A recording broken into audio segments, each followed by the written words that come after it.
사무엘하 강의 39번째 시간으로 위기 중의 시험이라는 제목으로 말씀을 보겠습니다.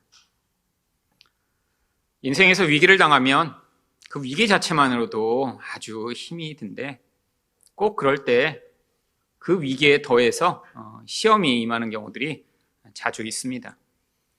평소 같으면 그게 큰 시험거리가 아닐 텐데 위기를 당했기 때문에 마음은 두려워하고 불안하고 상황은 불안정하기, 그런 약해진 상황 가운데 어떠한 시험이 닥치면 그것이 아주 큰 시험이 될 우려가 많이 있죠.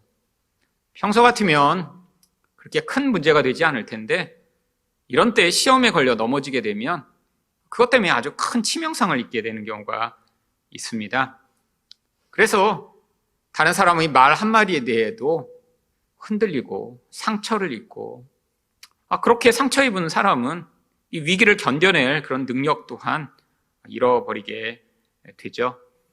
평소 같으면 잘 결정할 일도 이렇게 위기 상황 가운데 마음이 요동하고 있는데 어떤 급박한 결정을 하다가 그것이 아주 더 큰 문제를 만들게 되는 경우도 아주 많이 있습니다. 그렇다면 위기 중에는 어떤 시험이 임하나요? 첫 번째로 친절을 가장한 모함입니다. 1절 말씀입니다.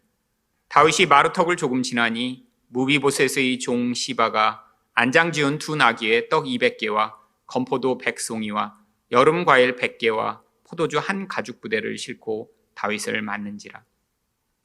여기에 나와 있는 이 음식들이 피난길에는 아주 꼭 필요한 것들이죠. 평소에 이렇게 음식을 많이 쟁여놓고 있다가 피난 가기 전에 그걸 챙겨 나온 상황이 아니라 지금은 언제 압살롬의 군대가 예루살렘으로 쳐들어올지 모르기 때문에 그 소식을 듣자마자 지금 맨발로 도망을 하고 있는 그런 상황에서 누군가 이런 피난길에 꼭 필요한 이런 음식들을 가지고 오다니요. 근데 문제는 이 음식을 가져온 사람이 아주 의외의 사람이라고 하는 것입니다. 평소에 다윗과 관계가 좋고 다윗을 사랑하고 다윗에게 이렇게 도움을 주고자 했던 사람이 아니라 음식을 가져오기에는 가장 의외의 사람인 시바라는 사람이 음식을 갖고 옵니다. 이 시바는 누군가요? 이 시바에 대해서 사무엘하 9장 9절과 10절을 보시면 왕이 사울의 시종 시바를 불러 그에게 이르되 사울과 그의 온 집에 속한 것은 내가 다 내 주인의 아들에게 주었노니 너와 내 아들들과 내 종들은 그를 위하여 땅을 갈고 거두어 내 주인의 아들에게 양식을 대주어 먹게 하라. 시바는 원래 사울의 재산 관리인이었습니다. 그런데 사울과 그 아들들이 다 전쟁을 통해 죽게 됐죠. 남은 아들 한 명도 결국에는 나중에 다윗과의 전쟁 가운데 그 이스보셋을 따르던 부하들의 손에 의해 죽임을 당하게 됩니다. 이 사울이 왕일 때 엄청나게 많은 땅과 재산을 가지고 있었겠죠. 근데 그 재산 관리인이 이제는 그 모든 재산을 마치 자신의 것처럼 누리게 된 것입니다. 이 종이라고 되어 있지만 사실 종들을 관리하는 소위 얘기하면 매니저급인 것이죠. 사울의 재산이었는데 이제 거기에서 자기가 수십 명의 종을 거느리며 왕처럼 살고 있는 이 시바에게 갑자기 위기가 닥칩니다. 다윗이 어느 날 갑자기 이 사울의 남은 후손이 있는지를 찾다가 지금 두 다리를 못 쓰게 되고 멀리 도망쳐 숨어있던 이 무비보셋이라는 사람을 찾아낸 뒤에 이 시바가 그동안 자기 것으로 누리고 있던 그 모든 재산을 빼앗아 이 무비보셋에게 돌려주었기 때문이죠. 그리고 시바에게는 네가 이전대로 계속 한 대로 너는 잠시 것들을 맡고 있었으니까 이제 무비보셋을 섬기고 그 모든 일을 무비보셋을 위해 하라라고 명령한 것입니다. 여러분, 시바의 입장에서 이 다윗과 무비보셋은 아마 자기 인생의 가장 큰 유익을 뺏어간 원수와 같은 존재겠죠. 물론 사울의 재산이 원래 자기 것이 아니었습니다.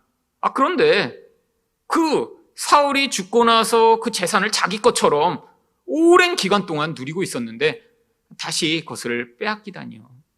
여러분, 이 다윗에게 가장 앙심을 품을 만한 사람이 시바입니다. 그런데 이 위기를 당하자 이 다윗에게 오히려 이 시바가 이렇게 많은 음식을 가지고 찾아온 것입니다. 여러분, 아주 이상한 일이죠. 여러분, 다윗도 지금 이 시바가 이렇게 음식을 갖고 온 것이 이상했기에 2절에서 이렇게 물어봅니다. 2절 상반절을 보시면 왕이 시바에게 이르되 내가 무슨 뜻으로 이것을 가져왔느냐 하니. 여러분, 다윗이 지금 위기 중에 있지만 시바가 이렇게 음식을 가져올 리 없다라는 것이 너무 명확한데 자기와 원수졌을 만한 그런 사람이 음식을 갖고 오니까 네가 무슨 뜻으로 도대체 갖고 왔어? 그랬더니 시바가 2절 하반절에서 뭐라고 얘기합니까? 시바가 이르되 나귀는 왕의 가족들이 타게 하고 떡과 과일은 청년들이 먹게 하고 포도주는 들에서 피곤한 자들에게 마시게 하려 함이니이다. 여러분, 이 말만 보면 이 시바는 정말 세심함이 가득한 그런 사람입니다. 여러분, 이 음식을 싣고 온 나귀를 자기가 가져가는 게 아니라 피곤한 분들을 태우려고 이 나귀는 갖고 왔고요. 여기에 지금 약한 사람들을 위해 이런 음식을 주시고 피곤한 사람들한테는 포도주를 주시고 모든 사람들의 필요를 채워줄 것처럼 이렇게 이야기를 하죠. 그러면 여기서부터 모든 문제가 시작됩니다. 여러분, 의의 사람이 이런 과도한 친절을 베풀다니요. 의도가 없으면 절대로 일어나지 않는 일이죠. 그때 다윗이 이 상황을 눈치챕니다. 지금 자신의 피난길에 사실 이 시바의 주인인 무비보셋이 따라오지 않았기 때문에 이 무비보셋의 행동에 대해 시바에게 묻습니다. 3절 상반절입니다. 왕이 이르되 내 주인의 아들이 어디 있느냐. 여러분, 혹시라도 이 시바는 자기에 대해서 이런 불만족을 가지고 있지만 무비보셋이 시켜서 이렇게 했다면 그것은 답들막할 만한 일이죠. 근데 도대체 무비보셋은 어디 있지? 라고 물어보았더니 시바가 3절 하반절에 이렇게 이야기합니다. 시바가 왕께 아뢰되 예루살렘에 있는데 그가 말하기를 이스라엘 족속이 오늘 내 아버지의 나라를 내게 돌리리라 하나이다 하는지라. 여러분, 이 무비보셋이 어떤 사람이며 다윗에게 어떤 대우를 받았는지 아는 사람이면 이게 얼마나 큰 뻔한 거짓말인지 금방 알 수 있습니다. 이 무비보셋은 어떤 사람인가요? 사실 두 발이 다 장애를 겪어 혼자서 걸을 수도 없는 사람입니다. 사무엘하 4장 4절을 보시면 사울의 아들 요나단에게 다리 저는 아들 하나가 있었으니 이름은 무비보셋이라. 전에 사울과 요나단이 죽은 소식이 이스라엘에서 올 때 그의 나이가 5살이었는데 그 유모가 안고 도망할 때 급히 도망하다가 아이가 떨어져 절개 되었더라. 여러분, 스스로 왕이 될 수 있는 능력과 힘이 있는 사람이 아니라 이렇게 불구가 돼서 이전에는 혹시라도 자기에게 위험이 닥칠까 봐 멀리 망명에 도망가 있던 그런 사람이죠. 그래서 사무엘하 9장 4절에 보면 이 무비보셋을 찾았더니 어디에 숨어 있었냐면 로드발 암미엘의 아들 마길의 집에 있나이다. 여기 있는 이 마길이라는 사람은 이스라엘에서 요단강을 건너 동북 쪽에 길르앗이라고 하는 곳에 있는 지역입니다. 사실 예루살렘에서 가장 먼 곳이라고 할 만한 그런 곳에 숨어서 이 다윗의 눈에 띄지 않도록 숨어 있었던 것이죠. 사실 스스로도 자기 자신을 방어할 수 없고 무엇인가 스스로 할 수 없는 그런 나약해진 이 무비보셋이요. 근데 이 무비보셋에게 다윗이 큰 은혜를 베풉니다. 사무엘하 9장 7절입니다. 다윗이 그에게 이르되 무서워하지 말라. 내가 반드시 네 아버지 요나단으로 말미암아 내게 은총을 베풀리라. 내가 내 할아버지 사울의 모든 밭을 다 내게 도로 주겠고 또 너는 항상 내 상에서 떡을 먹을지니라 하니. 여러분, 이렇게 큰 은혜를 받고 정말 다윗에게 부름을 받아 혹시라도 죽임을 당할 수도 있는 그런 상황이라고 생각했는데 다윗이 이렇게 은혜를 베풀자 무비보셋이 어떻게 반응했나요? 사무엘하 9장 8절입니다. 그가 절하여 이르되 이 종이 무엇이기에 왕께서 죽은 개 같은 나를 돌아보시나이까. 여러분, 다윗에게 부름받기 전까지 이 무비보셋은 죽은 개처럼 살았다는 거예요. 이스라엘에서 개는 하이에나처럼 들판을 떠돌아다니며 죽은 고기를 먹던 그런 가장 불경한 짐승입니다. 죽어도 아무도 신경 안 쓰는 그런 존재예요. 이 무비보셋이 그렇게 살았던 거죠. 여러분, 근데 그런 무비보셋에게 다윗이 큰 은총을 베풀었고 그래서 그 지위가 회복되었는데 지금 시바가 그 무비보셋이 스스로 왕이 되려고 합니다라고 지금 주장하고 있다라고 이야기를 하다니요. 여러분, 이 무비보셋이 왜 다윗과 함께 피난길에 오르지 못했는지 이 성경이 나중에 보면 이렇게 무비보셋이 이야기합니다. 사무엘하 19장 26절과 27절입니다. 대답하되 내 주 왕이여, 왕의 종인 나는 다리를 절므로 내 나귀에 안장을 지어 그 위에 타고 왕과 함께 가려 하였더니 내 종이 나를 속이고 종인 나를 내 주 왕께 모함하였나이다. 여러분, 두 다리를 다 못 써요. 누군가 도와주지 않으면 나귀도 탈 수 없는 사람입니다. 그러니까 나귀가 없이는 도망갈 수도 없는데 이 시바가 이 무비보셋을 속이고 지금 이 무비보셋을 성에 남겨놓고 지금 도망 나온 것이죠. 여러분, 전후사정을 자세히 알지 않더라도 지금 이 무비보셋의 시바가 이야기하고 있는 것이 거짓말이라는 것은 아주 빤한 것입니다. 여러분, 그런데 이것에 대해 다윗이 어떻게 반응하나요? 4절 상반절입니다.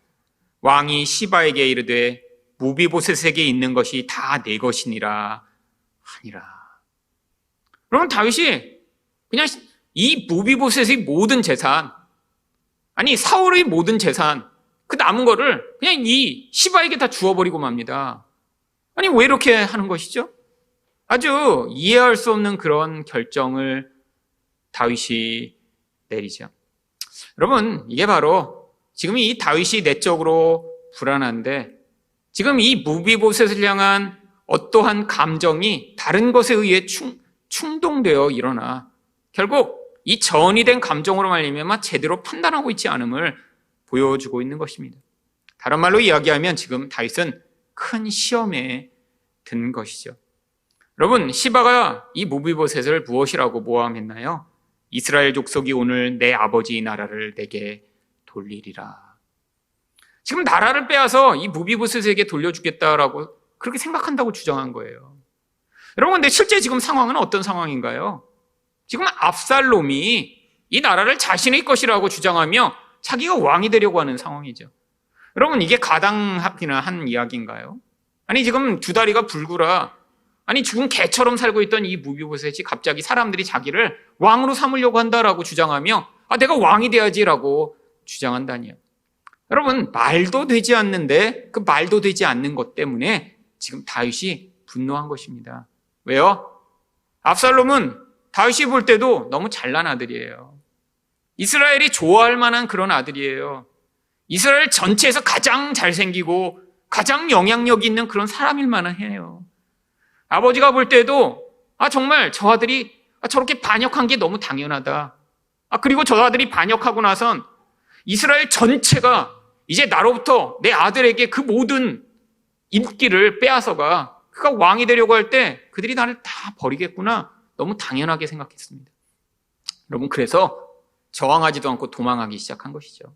그런데 여러분, 이런 상황에 대해 지금 이 다윗이 아주 분노하고 있는 거예요. 근데 지금 자기 아들이에요. 이 상황에 대해 어떤 분노를 표현할 수가 없는 그런 상황입니다. 근데 갑자기 시바가 이 무비보셋을 무엇이라고 모함하나요? 그런 왕이 될 만한 자질이 없는 그 인간이 지금 왕이 되려고 주장하고 있습니다 라고 주장하니까 사실은 압살롬을 향해 가지고 있던 이 분노의 감정이 이 무비보셋에게 전이 되어 분노하게 된 것이죠. 여러분, 한국말에도 이런 감정의 전이를 이야기하는 그런 속담이 있습니다. 종로에서 뺨 맞고 한강에서 눈 흘긴다. 여러분, 이게 아주 일반적이라는 거예요. 여러분, 우리 감정은 안에서 움직여갑니다. 원래는 이쪽에서 화가 났어요. 근데 그 대상을 향해 지금 화를 낼 수가 없어요. 그러면 그 분노의 대상을 어디로 향합니까? 다른 곳으로 향합니다. 더 안전하고 무엇인가 내가 화를 내고 무엇인가 어떤 조치를 취했을 때 즉각 반응이 올 만한 그런 대상이에요. 여러분, 이게 우리 인생에서 우리가 자주 경험하는 것입니다. 물론 부정적 감정을 이렇게 전이하는 경우 아주 많이 있죠. 여러분, 이렇게 운전하다가 아주 폭력적으로 변하는 사람들이 있습니다. 근데 그 사람들을 실제 삶에서 만나보면 굉장히 착한 사람들이에요. 절대로 일상에서는 저 사람이 저랬다고 할 만한 사람들이 주로 운전하다가 굉장히 폭력적으로 변합니다. 여러분, 왜 그런 줄 아세요? 평소에 그 감정을 눌러놨던 거예요. 그런데 여러분, 운전하다가는 자동차라는 무기가 생겼잖아요.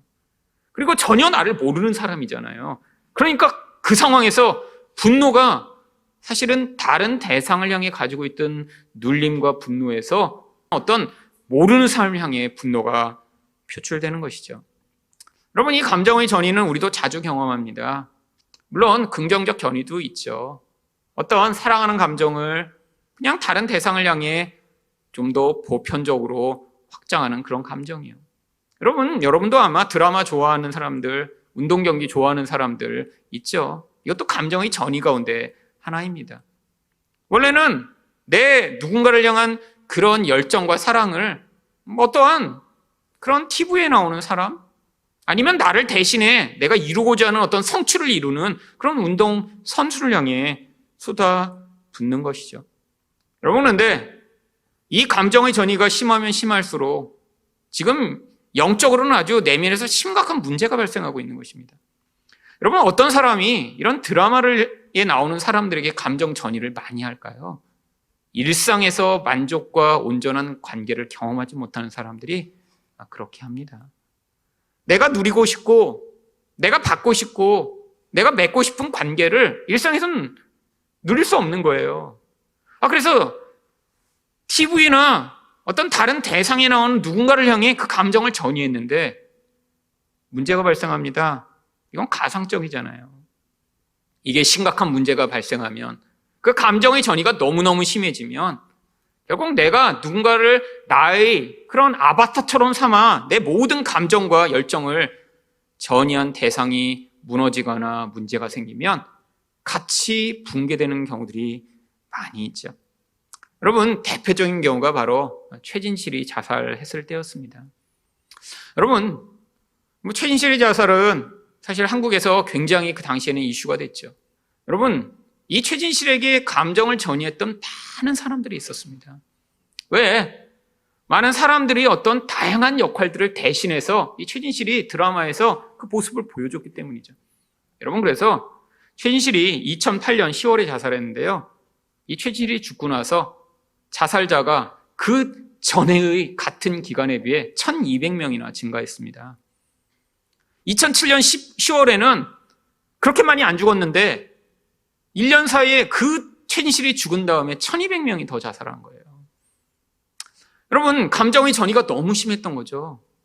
나 아닌 어떤 다른 대상을 향해 나의 열정과 사랑을 그 대상에게 다 쏟아부으며 그가 어떤 역할을 하는 것이 마치 자신의 삶인 것처럼 거기서 누리다가 그가 그렇게 죽게 되니까 결국 같이 붕괴돼버린 것입니다. 여러분, 우리들의 감정은 우리 영혼을 보여주는 통로예요. 여러분, 위기 상황에서는 우리가 그 위기를 스스로 해결할 수 없기 때문에 우리 영혼 안에서 다양한 감정들이 소용돌이 치게 됩니다. 그때 이러한 자극이 오면, 아니 내가 원래 어떤 정확한 대상을 향해 나의 그런 부정적 감정들을 표출하지 못하고 그것이 내 존재를 뒤흔들다가 그것이 다른 방식으로 표출돼 나오는 것이죠. 여러분 안에서 혹시 그런 감정들이 있으신가요? 원래는 내 남편, 아내에 대해서 불만족이 가득했는데, 아니 그 감정을 더 약하고 더 안전한 어떤 대상을 향해 쏟아부으며 그리고 스스로 거기서 위안을 삼는 그런 경우. 아니 자기 자신에 대한 그런 불만족과 자기 자신에 대한 그런 불평하는 마음이 가득한데 그것을 어떤 다른 대상을 향해 쏟아부으며 정당화하는 그런 경우. 여러분 안에서 이렇게 자꾸 특별히 약자, 아니 직접적 대상이 아닌 그런 대상을 향해 이런 부정적 감정이 나타나고 있다면 지금 여러분 영혼 안에서 이런 위기 상황에서 여러분 영혼이 제대로 기능하지 않아 지금 내적으로 붕괴되며 시험에 들고 있다는 사실을 깨달으셔야 합니다. 그런데 아니 운전할 때마다 자꾸 문제가 발생한 그런 사람이 있죠. 그런데 어떤 사람은 그게 문제라고도 생각하지 못해요. 차를 운전하기만 하면 옆에 사람이 긴장해요. 운전하다 또 창문 내리고 소리 지르면 어떡하지? 그러면 뭘 보여주고 있는 거예요? 지금 내적으로 쌓이고 있는 잘못된 이런 감정들이 지금 영혼의 중심 안에서 그 존재를 지금 파괴하고 시험에 들게 만들고 있다는 것을 보여주고 있는 것이죠. 여러분, 시험에 들면 결국 그것이 어떤 사람의 인생에 치명적 영향력을 미칩니다. 여러분, 다윗도 이때 시바에게 네가 재산을 다 가져버려, 짜증나는 마음에서 지금 그냥 선포해버린 거예요. 이렇게 말을 했으니 나중에 어떻게 해요? 사실 주워 담지 못하고 결국엔 나중에 무비보셋을 다시 만났을 때 결국 어정쩡한 결정을 내리는 그런 상황이 도래합니다. 여러분, 그런데 이런 친절을 가장에 어떤 사람이 와서 우리 감정을 요동케 하고 자기 욕심을 이루려는 이런 종류의 시험보다 훨씬 어려운 시험이 있습니다. 바로 위기 중에 임하는 두 번째 시험인데요. 바로 악한 말의 공격입니다. 여러분, 누군가 친절하게 와서 자기가 원하는 것을 빼먹기 위해 그렇게 접근할 때 여러분, 물론 이것이 가져오는 그런 결과들이 있죠. 하지만 내가 위기를 당해 마음이 힘들고 어렵고 두렵고 아주 지쳐있는 상황에, 그런 상황을 눈치채고 다가와 말로 공격하고 파괴하고 비난하고 하는 사람들이 있습니다. 바로 다윗도 그런 경우를 당합니다. 5절입니다. 다윗 왕이 바울임의 이름에 거기서 사울의 친족 한 사람이 나오니 게라의 아들이요 이름은 시므이라. 그가 나오면서 계속하여 저주하고. 여러분, 시므이가 왜 저주했는지 구체적 이유는 나오지 않습니다. 그런데 이 전후 맥락을 살펴보면 이 시므이가 사울의 친척이었다라는 사실로 미루어 보아 아마 이 사울이 이렇게 몰락하면서 그 여파로 말미암아 자기 많은 이권을 빼앗기게 되었다라고 추측할 수 있죠. 여러분, 고대에는 이렇게 왕이 세워지면 중요한 그런 나라의 그런 자리에 다 자기 친척을 세우게 되어 있었습니다. 자기 아들들은 다 장관이고요. 자기의 친인척들이 다 중요한 역할들을 하죠. 다윗도 예외는 아닙니다. 이 다윗의 오른팔 왼팔 역할을 하던 요압, 아비새 이런 사람들도 다 자기와 사촌 관계예요. 사촌 조카들이에요. 여러분, 그러니까 지금 이 사울도 자기 친인척들을 다 등용했었는데 이 사울이 몰락하면서 말미암아 무슨 일이 벌어졌나요? 결국에는 자기 모든 이권을 다 뺏기게 되었던 것이죠. 그러니까 그것 때문에 지금 분노로 가득해. 지금 그때까지 지금 기회를 엿보고 있었던 것입니다. 여러분, 이 누군가의 이런 저주요. 물론 지금 우리가 이렇게 우리 일상 가운데 누군가 우리를 향해 막 이렇게 저주를 하는 그런 시험을 당하기는 쉽지 않죠. 여러분, 하지만 우리 삶에서 얼마나 말 때문에 상처받고 고통받는 경우들이 많이 있나요? 평소 같으면 그냥 넘길 만한 그런 일도 위기를 당해서 내 존재가 지금 뒤흔들리고 내가 불안할 때 누군가 나에게 어떤 이야기를 하기 시작하면 그 부정적인 이야기에 엄청 심각하게 영향을 받는 경우들이 많이 있습니다. 여러분, 전자의 시험보다 이런 말을 가지고 공격하는 이 시험이 훨씬 더 통과하기 어려운 시험이에요. 여러분, 친절은 우리가 그 친절 때문에 속아 넘어갈 수 있죠. 그런데 여러분, 누군가 이렇게 말을 가지고 비난하고 나를 공격하고 그리고 내 정말 영혼의 상처에 마치 상처 입었는데 거기다 소금을 막 바르는 것처럼 고통스럽게 만들 때 결국 한 존재가 이런 말을 통해 넘어지게 되는 경우들이 아주 많이 있습니다. 여러분, 다윗이 지금 첫 번째 시험에 넘어졌어요. 친절을 가장에 와서 이야기하면서 했다가 다윗이 그냥 짜증나는 길에 재산을 다 뺏어서 시바에게 주워버렸어요. 이 두 번째로 와서 그런데 더 큰 시험, 와서 직접 얼굴에 대고 저주를 하는 이 시험에 다윗이 실패하기에 지금 딱 좋은 상황 아닌가요? 여러분, 근데 말로만 저주한 것이 아니라 더 심각한 일을 저지릅니다. 6절입니다. 또 다윗과 다윗 왕의 모든 신하들을 향하여 돌을 던지니. 여러분, 돌 던지는 게 무슨 심각한 것인가라고 생각할 수 있지만요, 이 이스라엘에선 아주 심각한 일입니다.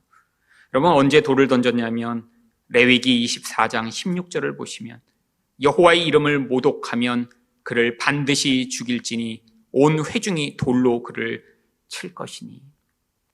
여러분, 사람을 사형시킬 때 돌을 던져 죽였어요. 그것도 아주 심각한 범죄에 한해서요. 여러분, 그냥 조그만 돌을 이렇게 던지면서 여러분 모독한 정도가 아닙니다. 지금 이 시므이는 돌을 던지며 너는 사형을 받아 마땅한 존재야라고 지금 이 돌멩이를 던지며 지금 표현하고 있는 거예요. 그럼 말로만 저주받아 이 나쁜 놈아 넌 죽어야 돼라고 얘기한 게 아니라 직접 돌을 던지며 맞아 죽어라 이놈아 라고 하며 이렇게 반응하는 이 시므이의 반응이라니요. 여러분, 정말 시험에 들기 딱 좋은 환경 아닌가요? 여러분도 아마 위기 상황에 누군가 했던 말 때문에 심각하게 시험에 들었던 경우들 있으실 거예요. 아니, 위기가 아니더라도 누군가 이렇게 다가와 저주하며 악담을 퍼붓는다면 시험에 들게 되는 게 아주 쉽죠. 여러분, 그런데 이 시므이가 어떤 저주의 말을 했는지 성경이 아주 자세히 기록하고 있습니다. 7절에서 뭐라고 이야기하나요? 시므이가 저주하는 가운데 이와 같이 말하니라. 피를 흘린 자여, 사악한 자여, 가거라, 가거라. 여러분, 다윗이 피를 흘린 자이기 때문에 너는 떠나버려라, 없어져라 라고 이야기를 합니다. 여러분, 근데 이 말이 성경에서도 하나님도 다윗을 향해 말씀하셨던 똑같은 말이에요. 역대상 22장 8절을 보시면 여호와의 말씀이 내게 임하여 이르시되 너는 피를 심히 많이 흘렸고 크게 전쟁하였느니라. 내가 내 앞에서 땅에 피를 많이 흘렸은즉 내 이름을 위하여 성전을 건축하지 못하리라. 여러분, 하나님도 다윗이 피를 많이 흘렸다고 얘기하셨어요. 근데 시므이가 오더니 그 구절을 그대로 가지고 와서 이 피를 흘린 자요라고 이야기를 하며 공격합니다. 절반의 진실이죠. 여러분, 마귀가 우리를 시험하고 공격할 때 완전한 거짓말만 가지고 와서 공격하는 경우는 없습니다. 항상 일부의 진실을 담은 뒤에 거기에 거짓말을 짬뽕에 믹스하죠. 여러분, 이 시므이 말의 다른 부분은 어떤 거짓말이 담겨 있나요? 8절입니다. 사울의 족속의 모든 피를 여호와께서 내게로 돌리셨도다. 그를 이어서 내가 왕이 되었으나 여호와께서 나라를 내 아들 압살롬의 손에 넘기셨도다. 여러분, 지금 이 사울 족속이 죽은 게 다윗 때문이며, 그래서 결국 하나님이 이렇게 사울 족속이 피를 흘린 것에 대한 보복으로 다윗의 나라를 뺏으셨다 그러고 주장하고 있는 것입니다. 여러분, 이게 거짓말이죠. 여러분, 사울이 죽임을 당하고 나라를 뺏긴 게 다윗 때문인가요? 아니에요. 하나님이 뭐라고 말씀하셨나요? 역대상 10장 13절과 14절을 보시면 사울이 죽은 것은 여호와께 범죄하였기 때문이라.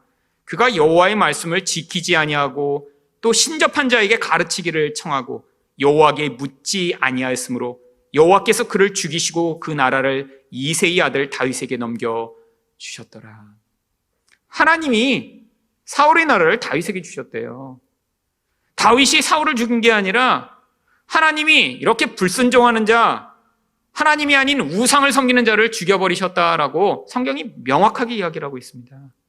그런데 지금 이 시므이가 앞에 이 다윗이 피 흘린 자라고 하는 이 사실에다가 뒤에 있는 이 사실을 거짓말을 짬뽕에 지금 다윗에게 던지며 저주하고 있는 것이죠. 여러분, 성경이 왜 이 시므이 말까지 이렇게 자세하게 기록하고 있는 것인가요? 여러분, 바로 우리 인생에서도 마귀가 이런 방식으로 우리를 시험하기 때문입니다. 여러분, 완전한 거짓말을 가지고 우리를 공격하지 않아요. 일부의 진실의 거짓을 짬뽕에 우리에게 던지면 결국 위기 상황에서는 그것을 적절하게 분별하지 못하고 시험에 넘어가는 게 된 경우가 많이 있습니다. 여러분, 다윗이 전쟁을 많이 해서 피를 흘린 것 사실이에요. 하지만 그것이 하나님이 뜻 안에서 이루어진 것이고요. 결국에는 이 사울이 죽게 된 것이 다윗 때문이 아니라 하나님의 뜻 안에서 이 모든 것이 이루어졌는데 결국 정신 차리지 않으면 이것에 따라 분노하며 거기에 있는 그 모든 사실에 인간적으로 반응하기가 쉬운 것이죠. 여러분, 개인적으로도 누군가 우리를 공격할 때 우리랑 아예 관계없는 문제를 가지고 공격하지 않습니다. 여러분, 그런데 이 모든 배후에 마귀가 있는 거예요. 여러분, 마귀는 항상 자기 욕망이 좌절된 사람, 무엇인가 내가 원하는 것이 있는데 그 원함을 이루지 못한 사람들을 찾아다닙니다. 그래서 어떤 상황에서 그 사람들을 자극해서 누군가를 공격하는 도구로 자꾸 사용하는 것이죠. 지금 마귀가 사용하고 있는 전반적인 성도에 대한 공격의 기술을 사실 성경이 보여주고 있는 것입니다. 무엇이요? 진리와 거짓을 짬뽕해 성도들을 속이는 것이죠. 여러분, 그런데 문제는 진리와 거짓이 이렇게 섞여 있으면 사람들이 잘 분별을 못해요. 왜? 그 거짓말을 자기가 듣고 싶어하는 얘기니까요. 여러분, 우리도 그래서 자꾸 시험에 듭니다. 하나님의 말씀을 그 말씀대로 받아들이기보다는 내가 듣고 싶은 얘기만 들어요. 여러분, 그러니까 우리 신앙에서 자꾸 문제가 생기는 거예요. 내가 아는 하나님과 진짜 하나님이 간격이 너무 커요. 여러분, 마귀는 바로 이런 점을 이용합니다. 여러분, 한국에 이렇게 이단이 판을 치는 그런 이유 중에 하나가, 여러분, 진리를 진리대로 전하지 않고 이제까지 이런 진리의 일부와 거짓을 믹스해 사람들이 듣고 싶어하는 얘기를 계속 해줘서 그래요. 토양이 이미 쫙 깔려 있습니다. 여러분, 한국에서만 그 교주가 새로 창시한 이런 이단들이 아주 엄청나게 많이 있습니다. 뭐 몇십 명, 몇백 명 다니는 수준이 아니라 몇십만 명씩 다니며, 아니 이런 이단을 해외까지 수출해서 전 세계에서 가장 많은 나라에 선교사를 파송한 그런 이단도 한국에 있습니다. 바로 통일교죠. 여러분, 근데 이런 종류의 이단들이 가지는 특징이 있습니다. 통일교, 신천지, 하나님의 교회, 뭐 다 구원파, 다 한국이 그 모든 시작점이 되었죠. 바로 절반의 진리와 절반의 거짓을 짬뽕하여 사람들에게 전달합니다. 근데 문제가 성도들이 이 진리를 명확하게 그대로 알지 못하니까 절반의 진리를 전달하는 것을 가지고 비슷한데? 라고 한 뒤에 그 절반이 거짓에 담겨있는 거짓말을 분별하지 못하다가 결국에는 넘어가는 것이죠. 그러면 이단들이 어떤 이야기를 이 진리에 짬뽕하나요? 첫 번째는 사람들이 듣고 싶어하는 욕망의 이야기를 짬뽕합니다. 또한 이단들은 두 번째로 호기심은 있는데 명확하게 알지 못하는 이야기를 짬뽕해요. 마지막으로 이 불안한 상황 가운데 확신을 줄 수 있는 이야기를 짬뽕하죠. 그럼 바로 이 과정을 통해 지금 아주 엄청나게 세력을 확장한 이단이 바로 신천지입니다. 여러분, 근데 신천지가 이렇게 한국에 번성하게 된 토양이 바로 한국 기독교에 있습니다. 여러분, 왠지 아세요?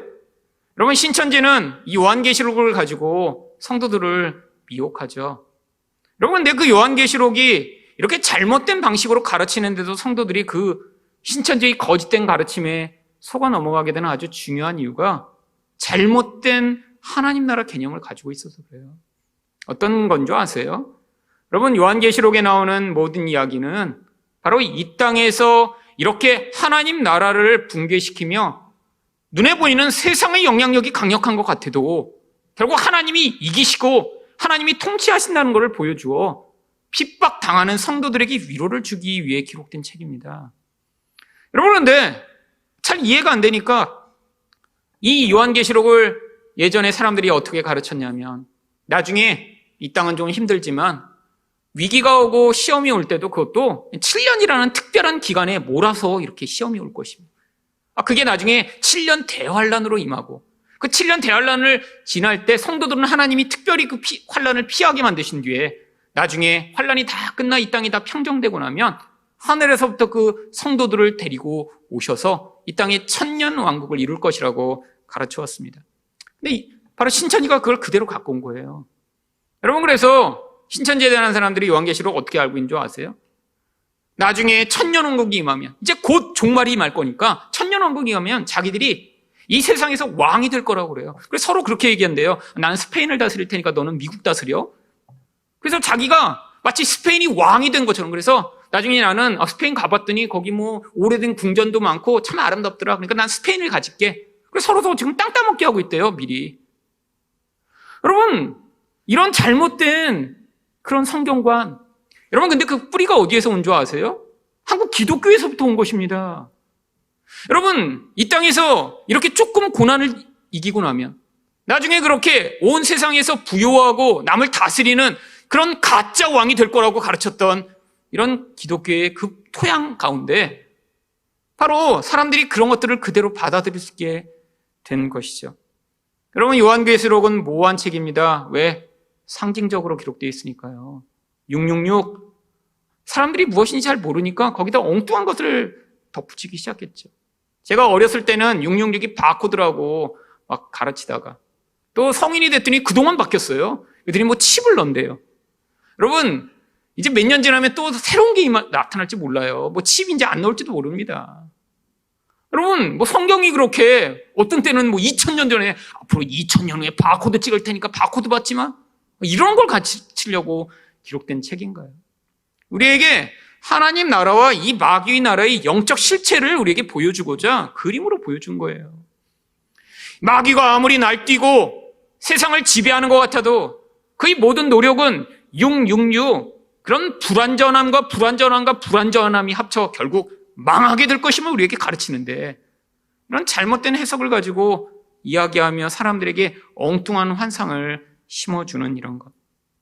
여러분, 성경은 뭐 할 수밖에 없습니다. 영적 세계를 가르치니까요.